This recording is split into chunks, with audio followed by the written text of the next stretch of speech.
भाईजान क्या मसला है, क्यों पैदल आ रहे हो? यार बाइक का पेट्रोल ख़त्म हो गया, हमने जाना बहुत दूर है, तो मेरे साथ लेडीज़ भी है। आ गया हो ज़रा, अगर कोई बंदोबस्त हो जाए तो आपकी मेहरबानी होगी। ठीक है, मैं कुछ करता हूँ। चलो अच्छा हुआ यार, काम हो गया, वैसे पेट्रोल नहीं मिल रहा था।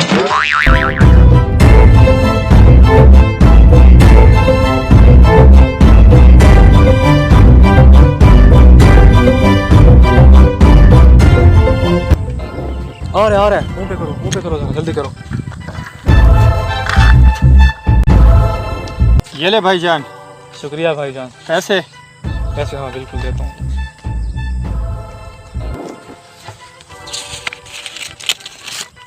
नहीं भाईजान, 200 कम है, पेट्रोल मिल नहीं रहा। 100 और दे दे, 300 दे दे। ज़रा करो ना यार, 300 रुपया दे दे, पेट्रोल नहीं मिल रहा।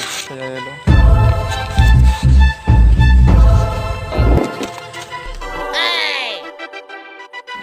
चलो भागो यहाँ से, चलो चलो चलो भागो, चलो हमें सिर्फ पेट्रोल चाहिए था।